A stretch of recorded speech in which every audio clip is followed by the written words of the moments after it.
Vijayawada university మంచి భవిష్యత్తు కోసం తెలుగు విద్యార్థులు ఇష్టపడే university. Call 9059052378 9059052379.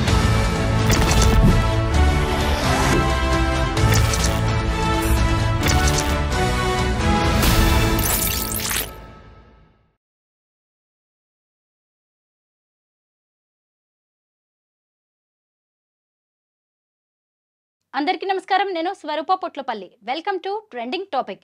Tollywood star director Rajamouli చిక్కుల్లో పడ్డారు. రాజమౌళి ఆయన భార్య రమ తనను ఎంతో టార్చర్ చేశారని, దానివల్ల తాను ఆత్మహత్య చేసుకోబోతున్నానని అంటూ ఆయన స్నేహితుడైన ఉప్పలపాటి శ్రీనివాసరావు ఒక సెల్ఫీ వీడియో విడుదల చేశారు. అలాగే ఈ వీడియోలో తాను చెబుతున్న విషయాలన్నిటినీ మరణ వాంగ్మూలంగా పరిగణించాలని ఆయన కోరారు. అసలు రాజమౌళికి ఆయనకి ఉన్న సంబంధం ఏంటి? పైగా ఒక మహిళ వల్ల తమ మధ్య గొడవలు వచ్చాయని ఆయన ఎందుకు చెబుతున్నారు?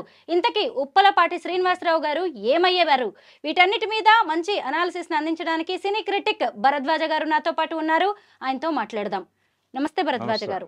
ముందుగా అసలు ఈ ఉప్పలపాటి శ్రీనివాసరావు అనే వ్యక్తి ఎవరు? ఆయనకి రాజమౌళి గారికి ఉన్న సంబంధం ఏంటంటారు? అంటే వీళ్ళిద్దరూ కలిసి మెడ్రాస్ నుంచి మా ట్రావెల్ ఉందని చెప్తున్నాడు ఆయన. డైరెక్షన్ డిపార్ట్మెంట్లో అవకాశాల కోసం వెతుక్కుంటూ చేసినటువంటి ప్రయాణంలో వీళ్ళందరూ ఒకళ్ళకొకళ్ళు తారసపడి ఉండొచ్చు. ముళ్ళపూడి వర కూడా ఉన్నాడు ఈ టీంలో ఆ టైంలో.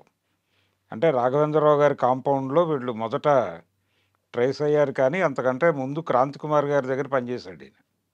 ఎవరు? రాజమౌళి.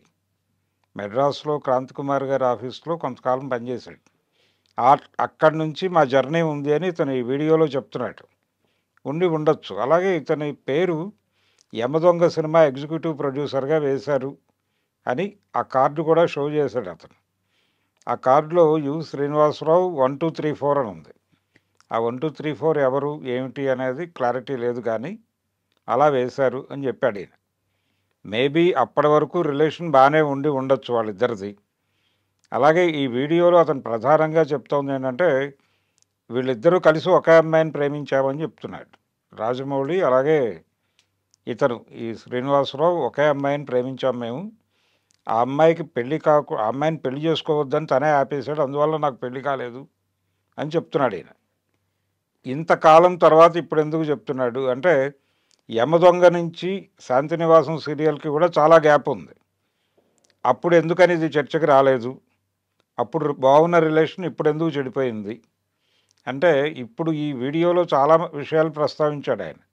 లెటర్ కూడా ఉంది దాంతోపాటు. ఆ లెటర్లో కూడా చాలా విషయాలు చెప్పాడు. అంటే తనతో పాటు ఎదుగుతున్నటువంటి డైరెక్టర్లు కానీ, తనకి పోటీ అనుకున్నటువంటి డైరెక్టర్లను కానీ ఇతను రకరకాల పద్ధతుల్లో వాళ్ళని అణిచేస్తాడు అని కూడా చెప్తున్నాడు ఆయన. చెబుతూ దానికి ఇతనికి కొన్ని క్షుద్ర విద్యలు వచ్చని కూడా చెప్తున్నాడు రాజమౌళికి. వాటి ఆధారంగా వినాయక్ని ఇబ్బంది పెట్టాడు, లేకపోతే సురేందర్ రెడ్డిని ఇబ్బంది పెట్టాడు, ఇప్పుడు అనిల్ రావిపూడిని ఇబ్బంది పెట్టడానికి ట్రై చేస్తున్నాడు అన్న లెవెల్లో కూడా రాశాడు. ఇవి కొంచెం ఇతని సైకలాజికల్ కండిషన్ ఏమిటి అనేది అనుమానం వచ్చే పద్ధతిలో ఉంది అది. ఆ రాత, ఆయన మాట్లాడిన పద్ధతి కూడా. ఒకవేళ ట్రయాంగులర్ లవ్ స్టోరీ ఉండుంటే అది సాల్వ్ చేసుకోవచ్చు కదా. ఆ అమ్మాయి అయినా ఓపెన్ అయి మాట్లాడి ఉండేది కదా. ఎందుకు ఆ అమ్మాయి ఓపెన్ కాలేదు? నిజమేనా ఇది, లేకపోతే ఇతను ఆ ఇల్యూజన్లో ఉండి మాట్లాడుతున్నాడా అనేది ఒకటి. జనరల్గా ఏం జరుగుతుందంటే చాలా సందర్భాల్లో సైకలాజికల్గా ఒక డిప్రెషన్కి గురైపోయిన తర్వాత వీళ్ళే కొన్ని నా జీవితం ఇలా కావడానికి ఇవి కారణాలు అని చెప్పి బలంగా నమ్మటం మొదలు పెడతారు. ఈ నమ్మటం ఎంతగా జరుగుతుందంటే ఇది తప్పు అని ఎవరు చెప్పినా వాళ్ళు యాక్సెప్ట్ చేయరు, చివరికి వాళ్ళే యాక్సెప్ట్ చేయరు. ఇది నేను కల్పించుకున్న ప్రపంచం అని అతనే యాక్సెప్ట్ చేయడు. ఆ కండిషన్లో ఉన్నాడు ఇతను అని అనిపిస్తోంది. ఆ కండిషన్లో చేసిన వీడియో ఇది. అంటే తను బలంగా నమ్మేసిన విషయాలు ప్రపంచంతో నమ్మించే ప్రయత్నం చేస్తున్నట్టుగా నాకు అనిపించింది అతను మాట్లాడుతున్న ధోరణి చూస్తే. ఆ లెటర్లో కూడా ఆ ధోరణి ఉంది.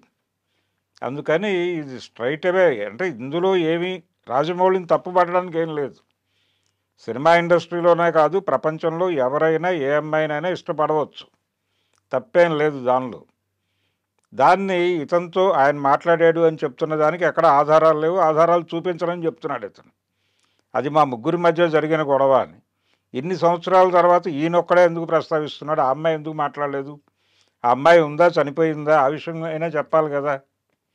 ఏ రకమైన క్లారిటీలు లేకుండా ఆయన గాలిలో రకరకాల విషయాలు మాట్లాడేసి ఇవన్నీ సుమోటోగా తీసుకుని అర్జెంటుగా అతన్ని అరెస్ట్ చేసి రాజమౌళిని లై డిటెక్టర్ టెస్టులు చేసి అతని దగ్గర నుంచి నిజాలు తెలుసుకోండి అని చెప్తున్నాడు. అయితే ఇతనికి తెలుసో తెలీదో కానీ లై డిటెక్టర్ టెస్టుల్లో కూడా నిజాలు బయటకు రావడం లేదు అనే విషయం తెలియాలి ఆయనకి. అందుకని చాలా కన్ఫ్యూజన్లో ఉన్నాడు, డిప్రెషన్లో ఉన్నాడు. మేబీ అతను ఆర్థికంగా ఏదైనా దెబ్బతిని ఉండొచ్చు, జీవితంలో దెబ్బతిన్నాను అనే ఫీలింగ్తో కూడా ఆ పరిస్థితికి వెళ్ళి ఉండొచ్చు. అందుకని అతను చెప్తున్న దానిలో నిజాలు ఏమిటి అనేది అనుమానాస్పదమే. భరద్వాజ గారు ఉప్పలపాటి శ్రీనివాసరావు గారు చేసిన కొన్ని విమర్శలు కావచ్చు, ఆరోపణల గురించి ఇప్పుడు మనం మాట్లాడుకోవాలి. ఆర్యా 2 సినిమా మాదిరిగానే ఓ మహిళ మా ఇద్దరి జీవితాల్లోకి ప్రవేశించింది, మాది ట్రయాంగిల్ లవ్ స్టోరీ అని చెప్పారు. అలాగే ఆమెను పెళ్లి చేసుకోవాలని రాజమౌళి అనుకున్నారు అని, అలాగే నలుగురు కలిసి జీవించాలి అనుకున్నాం. నలుగురు అంటే రమా రాజమౌళితో పెళ్లి తర్వాతే ఇదంతా నడిచినట్టుగా తెలుస్తోంది. మీరేమంటారు? అంటే పెళ్లికి ముందే మొదలైంది ఇది. పెళ్లికి ముందే మొదలై పెళ్లి తర్వాత కూడా కంటిన్యూ అయింది. కొనసాగింది అనేది అతను చెప్పదలుచుకున్నటువంటి విషయం. అంత ఓపెన్గా ఉన్నప్పుడు ఇది చర్చనీయాంశం. ఇతరెందుకు పెళ్లి చేసుకోలేదు అనేది. ఇప్పుడు అవతల ఇంకో మనిషి ఇన్వాల్వ్ అయి ఉన్నాడు అన్నప్పుడు ఇతనైనా బయటకు వెళ్ళిపోయి తన జీవితాన్ని తను సెటరేట్ చేసుకుని ఉండొచ్చు కదా. ఎందుకు ఆ ప్రయత్నం చేయలేదు? ఇలా రకరకాల ప్రశ్నలు ఉన్నాయి అతని స్టేట్మెంట్లోనే చాలా కాంట్రవర్సీస్ ఉన్నాయి, కాంట్రడక్షన్స్ ఉన్నాయి. ఇన్నిటి మధ్య గందరగోళంగా మాట్లాడాడు, క్లారిటీ లేకుండా. ఓపెన్గా మాట్లాడాలి కదా. ఇదిగో మేము బలానా ఆ అమ్మాయితో నేను ప్రేమలో ఉన్నాను, నేను కూడా ప్రేమలో ఉన్నానని చెప్పాడు అతను అన్నాడు. చెప్పినప్పుడు ఇతను తప్పుకోవాలి సీన్లో నుంచి. తప్పుకోలేదు. మధ్యలో అసలు ఆ అమ్మాయి ఏం అభిప్రాయపడింది అనేది కదా కీలకం. ఆవిడెందుకు ట్రావెల్ అవుతుంది వీళ్ళందరితోనూ? ఆవిడ కదా బయటకు వచ్చి మాట్లాడాల్సింది. ఆవిడ కదా బలైపోయింది నిజానికి వీళ్ళందరికీ. కాబట్టి ఆ పాత్ర ఎవరో తెలియకుండా ఇది నమ్మటం కష్టం. అందుకని చాలా గందరగోళం అయితే ఉంది దీనిలో. అతని ఫ్రెండే కావచ్చు కానీ ఎక్కడో గాయపడ్డాడు అతను. రాజమౌళి తనని ఎక్కడో కూర్చోబెడతాడు అని ఇతను అనుకుంటే అతను ఆ పని చేయకపోవడము, లేదు రకరకాల సందర్భాల్లో పట్టించుకోకపోవడము, ఏదో ఒక డిటాచ్మెంట్ ఉంది వాళ్ళిద్దరి మధ్య. దాని నుంచి హర్ట్ అయ్యాడు ఇతను. హర్ట్ అయి తనకి తానే ఒక కథని నమ్ముతూ దాన్ని ఇప్పుడు ప్రపంచంతో నమ్మించే ప్రయత్నం చేస్తున్నట్టుగా నాకు అర్థమైంది. దానిలో నిజాలు ఏమిటి అనేది లై డిటెక్టర్ టెస్టులతో తేలుతుందని కూడా నేను అనుకోవడం లేదు. అంటే వాళ్ళ మధ్య ఒక ట్రయాంగిల్ లవ్ స్టోరీయే నడవలేదంటారా? సంబంధం ఉండొచ్చు, ఉండదు అని నేను అంటలేదు. డెఫినెట్గా రాజమౌళి ఒక అమ్మాయిని ప్రేమించి ఉండొచ్చు, ఆ విషయం ఇతనికి తెలిసి ఉండొచ్చు, ఆ అమ్మాయిని ఇతను కూడా ఇష్టపడి ఉండొచ్చు. వీటి ప్రాతిపదికన అతను ఒక స్టోరీ అల్లుకున్నాడు మనసులో. అల్లుకుని ఆ స్టోరీని చెప్తున్నాడు ఇప్పుడు ప్రపంచానికి. రెండోది ఈయన క్రియేటివ్ ఫీల్డ్లో ఉన్నాడు, అదొక గొడవ. అందుకని ఇవన్నీ కలగలిసి గందరగోళంగా మాట్లాడుతున్నాడు ఆయన. మాట్లాడుతూ దేనికి ఆధారాలు చూపించను అంటున్నాడు. ఈ ఆధారాలు చూపించను, లై డిటెక్టర్ టెస్ట్ చేసుకోండి మీరు కావాలంటే. నేను అతన్ని ఏదో చేయటం కోసం చేయటం లేదు, ఇదంతా నా ఉద్దేశం కాదు. అతను ఇప్పటికీ నన్ను టార్చర్ పెడుతున్నాడు, ఇవన్నీ బయటకు చెప్తానేమో అని. ఈ బయటకు చెప్తాడేమో అని టార్చర్ పెట్టడం ఏమిటి? టార్చర్ పెడితే చెప్తారు కదా. టార్చర్ పెట్టకపోతే చెప్పరు, కానీ టార్చర్ పెడితే చెప్తారు కదా. ఆ మాత్రం జ్ఞానం లేదా అతనికి, రాజమౌళికి? చెప్పకూడదు అని టార్చర్ పెట్టే తలుచుకుంటే చంపేస్తారు, ఒక పద్ధతి. అతను చంపలేదు. పైగా ఇతన్ని ఎగ్జిక్యూటివ్ ప్రొడ్యూసర్గా తన బ్యానర్ సినిమాలో పెట్టాడు. కాబట్టి ఇతని దగ్గరే గందరగోళం ఉంది. చాలా చాలా సందర్భాలలో చాలా సంఘటనల్లో హర్ట్ అవుతూ ఉంటారు. ఇది రిపీటెడ్గా జరుగుతుంది ఒకే పర్సన్ నుంచి. ఈ సంఘటనలన్నీ వాళ్ళ మనసుల్లో పోగుబడి వీటన్నిటి ఆధారంతో ఒక కథ తయారు చేసుకుని ఆ కథని వాళ్ళు నమ్ముతూ పక్క వాళ్ళని కూడా నమ్మించే ప్రయత్నం చేస్తారు. అలాంటి గందరగోళం ఏదన్నా ఉందో అతనిలో అని నా డౌటు. ముందు అతన్ని తీసుకెళ్ళి ఒక సైకియాట్రిస్ట్ దగ్గర కూర్చోబెట్టాల్సిన అగత్యము అవసరము అయితే ఉంది. ఇన్నేళ్ల తర్వాత ఈ మహిళా ప్రస్తావన పర్టికులర్గా ఇప్పుడే ఎందుకు తీసుకొస్తున్నారు? దీని వెనక ఇంకేదైనా కారణం ఉందంటారా? ఇప్పుడు ఆయనకేదో ప్రయోజనం ఉంటుంది. ప్రయోజనం లేకుండా ఈ వీడియో బయటకు వచ్చిందని నేనైతే అనుకోవడం లేదు. ఆయన షూట్ చేసుకున్నాడు selfie video. Selfie video, letter ఇలాంటివి ఈ మధ్యకాలంలో కొంచెం చాలామంది చేస్తున్నారు. అది కూడా సైకలాజికల్ రీజన్స్ అయి. ఈ మధ్య ఒక జర్నలిస్ట్ వైఫ్ కూడా అలా వీడియో చేసి, అంటే అది సాల్వ్ అయిపోయే ప్రాబ్లమే, సాల్వ్ చేసుకునే ప్రాబ్లం కూడా. కానీ ఆవిడేదో డిప్రెషన్లోకి వెళ్ళిపోయి స్పాట్లో డెసిషన్ తీసేసుకుని అలా వెళ్ళిపోయారు. బెంగళూరు టెకీ అతుల్ సుభాష్ కూడా ఇలాగే సెల్ఫీ వీడియో రిలీజ్ ఈ చేశారు. సెల్ఫీ వీడియో, లెటర్లు అనేది రకరకాలుగా చూస్తున్నాం మనం. అంటే తాత్కాలికంగా వాళ్ళు ఒక నిర్ణయానికి వచ్చేసి అవతల ఎవరో ఒకళ్ళని, అంటే తన చావుకి సంజాయిషి చెప్పుకోవడానికి ఇంకెవరినో లాగటం అనేది ఒక ప్రోగ్రామ్గా జరుగుతోంది. కొన్ని విషయాల్లో నిజంగానే అవతల వాళ్ళు సఫర్ చేస్తారు. ఇప్పుడు ఈవిడ విషయంలో నిజంగానే సఫర్ చేశారు అవతల వాళ్ళు. అది ఉన్న గొడవే, అందరికీ తెలిసిన గొడవే, కానీ పరిష్కారం చేసుకోగలిగిన గొడవ. కానీ పరిష్కారం చేసుకోవడం కన్నా కూడా హర్ట్ అయి చేసినటువంటి పని అది. ఇది ఆ కేసు కాదు, ఇతనిది. ఇతను ఈ వీడియో చేయటము, దీని ద్వారా తను ఎవరినైతే శత్రువుగా భావిస్తున్నాడో వాళ్ళని బలంగా ఇన్వాల్వ్ చేయాలి, వాళ్ళ కెరియర్ని డిస్టర్బ్ చేయాలి అనేటువంటి ఆలోచన కూడా ఉంది ఇతనికి. ఇవన్నీ పెట్టుకుని మనసులో అవన్నీ వెళ్ళగక్కాడు అంతే. భరద్వాజ గారు, మనము ఈ ముక్కోణపు ప్రేమ కథను పక్కన పెడితే శ్రీనివాసరావు చేసిన ఇంకొన్ని ఆరోపణల గురించి మాట్లాడుకోవాలి. ముఖ్యంగా రాజమౌళికి క్షుద్ర విద్యలు వచ్చు.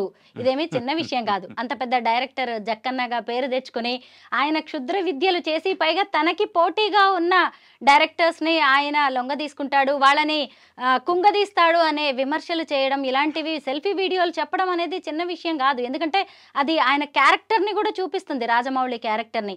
ఇదేమైనా రాజమౌళి గారి మీద ఎఫెక్ట్ చూపించే ఛాన్స్ ఉందంటారా? ఇవే ఉండదండి, అందరికీ తెలుసు ఇందులో లాజిక్ ఏమిటి, ఇందులో ఏం మాట్లాడుతున్నాడు అతను, లాజికల్గా ఉన్నాడా గందరగోళంగా ఉన్నాడా అనేది అర్థమయ్యే పద్ధతిలోనే ఉంది. అతను రాత మాట రెండూ కూడా, ఆ లెటరు గందరగోళంగానే ఉంది, ఇది గందరగోళంగానే ఉంది. అయితే దీనిలో కొన్ని వాస్తవాలు ఉండొచ్చు, కానీ ఆ వాస్తవాలు అభ్యంతరకరమైనవి అయితే కాదు. అభ్యంతరకరము, చేయకూడని పనులు అనుకునేవేవీ లేవు దానిలో. ఈ క్షుద్ర విద్యలు అనేది కూడా అతని ఇల్యూజన్ కావచ్చు. చాలామంది మాట్లాడతారు ఇలాగ. అంటే ఎస్పి బాలసుబ్రహ్మణ్యం మీద ఒక టాక్ ఉండేది ఆ రోజుల్లో. ఆయన ఏ సింగర్ని రానివ్వడు ఇండస్ట్రీకి, అందరినీ గెంటేస్తాడు, తనే పాడాలి అని అనుకుంటాడు, ఇలా ప్రచారం జరిగేది. అంటే అది జనాలకు ఎలా అర్థమయ్యేదంటే, ఎవరైనా వస్తే ఆయనే లాక్కెళ్ళి ట్రైన్ ఎక్కించి మెడ్రాస్ నుంచి పంపించేస్తున్నాడేమో అనిపించే లెవెల్లో ప్రచారం జరిగింది. కానీ అది వాస్తవం కాదు. కొంతమంది సింగర్స్ వచ్చారు, పోటీ పడ్డారు, కానీ అతని సమర్థత వలన మాత్రమే అతను నిలబడ్డాడు. కాబట్టి ఇక్కడ కూడా అలాంటి పరిస్థితి. వీళ్ళందరూ కాంటెంపరీ కావచ్చు. ఇప్పుడు వరముళ్ళపూడి గారు ఉన్నాడు, ఆయనకి సక్సెస్ రాలేదు కదా, ఆయన టాలెంట్ తక్కువ అని అనలేం కదా. ఆయన ఇచ్చినటువంటి కథతోనే ఈయన సునీల్తో సినిమా తీశాడు, మర్యాద రామన్న, అది హిట్ కదా. కాబట్టి ఎవరి టాలెంట్ వారిదే. మరి ఆయన సోలోగా హిట్ కొట్టలేదు వరముళ్ళపూడి, అంత మాత్రం చేత ఆయన తక్కువ అని అనలేం. ఆయన కూడా ఎప్పుడూ రాజమౌళి గురించి బ్యాడ్గా మాట్లాడిన సందర్భం లేదు. అలా తన టీం మెంబర్స్ అందరితోనూ ఆయన కలిసి ఉండటము, వాళ్ళతో కలవటము, ఇవన్నీ జరుగుతూనే ఉంటాయి. ఇతను ఎక్కడ డిటాచ్ అయ్యాడు, ఎక్కడ ఇబ్బంది పడ్డాడు, ఎక్కడ హర్ట్ అయ్యాడు అనేది తెలియదు. హర్ట్ అవ్వచ్చు ఒక టీంలో ఒక మెంబరు. ఎవరైనా ముందుకు వెళ్ళినప్పుడు ఇతను అనుకున్న పద్ధతిలో ఇతనికి సహాయం చేసి ఉండకపోవచ్చు. ఎక్కడో హర్ట్ అయ్యాడు ఇతను బలంగా. ఆ హర్ట్ అవ్వటము, ఇతను సైకలాజికల్ డిజార్డర్కి వెళ్ళిపోవటము, ఈ గందరగోళంలో నుంచి ఇదంతా చేస్తున్నాడు. ఇప్పుడు ప్రపంచాన్ని గందరగోళపరిచే పనిలో ఉన్నాడు అతను. ఇది ఏమైంది అంటే చాలామందికి డౌట్ ఉంది, నిజంగానే సూసైడ్ చేసుకుని చనిపోయాడా, ఉన్నాడా లేడా అనేది ఒకటి జరుగుతోంది. ఇప్పుడు ముందు అతన్ని ట్రేస్ చేసి పట్టుకొని అతని కండిషన్ ఏంటి, అతని మెంటల్ సౌండ్ ఏమిటి అనేది తెలుసుకోవాలి. రాజమౌళితో తనది 3 దశాబ్దాలకు పైగా స్నేహం, పైగా తన వయసు ఇప్పుడు 54 ఏళ్ళు, ఇంకా పెళ్లి చేసుకోలేదని చెప్తున్నాడు. అంటే ఆ అమ్మాయిని నేనంతా ప్రాణప్రదంగా ప్రేమించాను, ఆమె నాకు దక్కలేదు, అయినా ఇలాగే ఒక బ్యాచులర్గా ఉండిపోయానని చెప్పే ప్రయత్నం చేశాడు. అయితే ఇది పూర్తిగా వ్యక్తిగత వ్యవహారం అనుకోవాలా? ఎందుకు అంటే ఇక్కడ క్షుద్ర పూజలు అనే వ్యవహారాన్ని తీసుకొచ్చాడు వినాయక్ కావచ్చు. ఇప్పుడు అనిల్ రావిపూడిని కూడా ఆయన టార్గెట్ చేశాడు రాజమౌళి అని ఈయన అంటున్నారు. అంటే అనిల్ రావిపూడి ఈ మధ్య సంక్రాంతికి వస్తున్న సినిమాతో బంపర్ హిట్ కొట్టి ఓ రేంజ్లో ఉన్నారు కదా, ఆయన ప్రస్తావన కూడా తీసుకొచ్చారు. అంటే ఈ శ్రీనివాసరావుది ఇది పూర్తిగా వ్యక్తిగత వ్యవహారంగా మనం చూడాలా, లేదంటే వెనక ఎవరైనా ఉండి ఆయనతో ఇదంతా చేయించారని అనుమానించవచ్చంటారా? వెనక ఎవరో ఉండైతే ఇంత లూజ్గా ఉండదు వ్యవహారం, ఇంకొంచెం కాంక్రీట్గానే జరుగుతుంది. స్క్రీన్ ప్లే ఇది చాలా లూజ్గా ఉంది, గందరగోళంగా ఉంది, కన్ఫ్యూజన్గా ఉంది. ఈ కన్ఫ్యూజన్ అంతా కూడా అతని క్రియేషనే అనేది అర్థమయ్యే పద్ధతిలోనే ఉంది.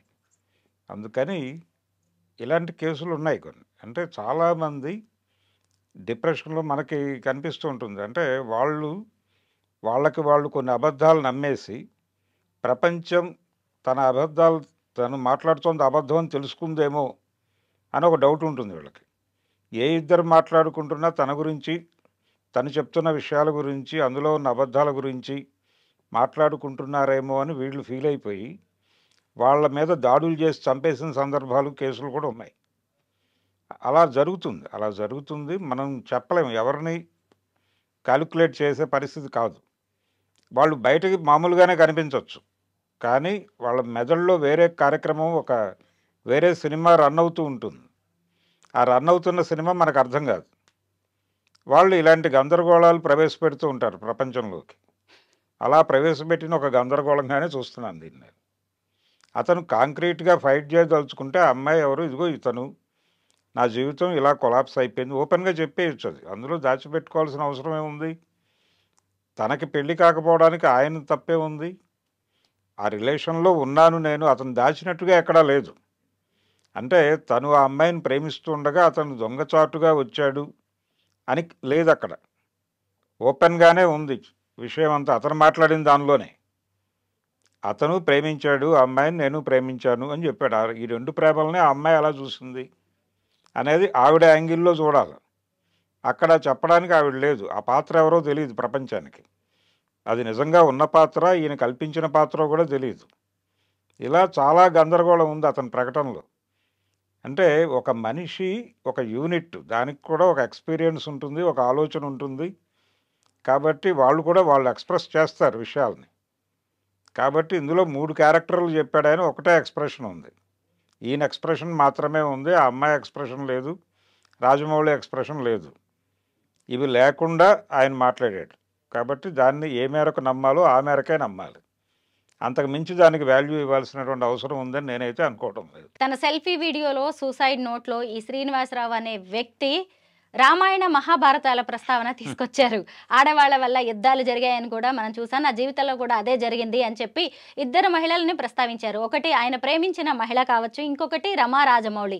ఇందులో రమా రాజమౌళి పాత్ర ఏంటంటారు? రమా రాజమౌళి గారికి తెలిసి జరిగిందని కూడా ఎస్టాబ్లిష్ చేయాల అతను తెలివిగా. అంటే నీకు మ్యారేజ్ అయిపోయింది కదా అన్నప్పుడు, ఒకవేళ అలా జరిగినా ఇది నలుగురు మధ్య ఉంటుంది కదా అన్నట్టుగా మాట్లాడాడు అతను అని మాత్రమే చెప్పాడు ఈయన. ఆవిడకి తెలిసి ఆవిడ యాక్సెప్టెన్సీతో జరుగుతోంది అనేది కూడా మనకి ఇతని మాటల నుంచి ఎస్టాబ్లిష్ కాదు. అందుకని గందరగోళం ఉందనేది కేవలం వీళ్ళ ముగ్గురికి సంబంధించింది. ఈ పురాణాల్లో యుద్ధాలన్నీ ఆడవాళ్ళతో జరిగినాయి అని చెప్పేది ఒక జనరల్ ఫినామినాగా మార్చారు అంతే. అన్ని యుద్ధాలు అలా జరగలేదు, ఏ యుద్ధము కూడా అలా జరగలేదు. ద్రౌపది కోసం జరిగింది కాదు భారత యుద్ధం, అది ఆస్తుల గొడవ. వాళ్ళ ఆస్తుల కోసం గొడవ పడ్డారు అంతవరకే. అందులో ఆవిడ ప్రమేయం ఏముంది? ఆవిడ అనవసరంగా లాక్కొచ్చి గొడవ పెట్టారు తప్ప. అలాగే రామాయణం సీత వలన జరిగిన యుద్ధం అంటారు, అది సీత వలన కాదు. సీతకి ఆ యుద్ధానికి ఏ సంబంధం లేదు. రాముడు ఒక పర్పస్ కోసం అడవికి వచ్చాడు, ఆ పర్పస్లో భాగంగానే రావణాసురుడితో యుద్ధం చేశాడు. సీత అనేది జస్ట్ అక్కడ ఒక పరికరం మాత్రమే, అంతకు మించి ఆవిడికి ఆ యుద్ధానికి ఏ సంబంధం లేదు. కానీ వీళ్ళు సందర్భానుసారం ఏదో ఒక వంక వెతుక్కోవడం కోసం ఇది మాట్లాడతారు. రామాయణ మహాభారతాలే ఆడవాళ్ళ వల్ల జరిగినాయి అనేది పిచ్చి స్టేట్మెంట్. ఆ స్టేట్మెంటే వీరు ఇచ్చారు. కాబట్టి చాలా గందరగోళం ఉంది అతని మాటల్లో. అవి నమ్మి ముందుకెళ్తే గందరగోళం అవటం తప్ప ఏమీ ఉండదు. ముందు అతన్ని ఎక్కడున్నాడు అనేది ట్రేస్ చేయాల్సిన అవసరం ఉంది. ముందు అతన్ని పట్టుకొచ్చి ఒక మంచి సైకియాట్రిస్ట్ దగ్గర కూర్చోబెట్టి మాట్లాడి అతని గొడవ ఏంటో సెటిల్ చేయాలి ముందు. నిజంగానే అతని ప్రాబ్లంలో ఉండుంటాడు. ఆ ప్రాబ్లం సార్ట్ అవుట్ చేయాల్సినటువంటి బాధ్యత ఇది చూసినటువంటి సమాజానికి ఉంది. అందుకని ముందు అతను ఎక్కడున్నాడు అనేది ట్రేస్ చేసి అతన్ని కూర్చోబెట్టాలి. రాజమౌళి గొడవ తర్వాత. నిజమే, ఇప్పుడు ఆయన బతికున్నాడా లేడా అనేది కూడా కొంత డౌట్గానే ఉంది. ఆయనకి గనక ఏదైనా అయితే రాజమౌళి గారి పరిస్థితి ఏంటి? రాజమౌళి పరిస్థితి ఉందండి, కొంతకాలం బాధపడతాడు. అరే మనతో అంటే 2 విధాల పెయిన్ ఉంటుంది. అతను ఏదో బిజీ షెడ్యూల్లో ఉండి తను నెగ్లెక్ట్ చేసి ఉండొచ్చు. చేయటం దగ్గర నుంచి ఇతను డిటాచ్ అయిపోయి ఈ గందరగోళంలోకి వెళ్ళిపోయి ఇంత గందరగోళం చేసి ఉండొచ్చు.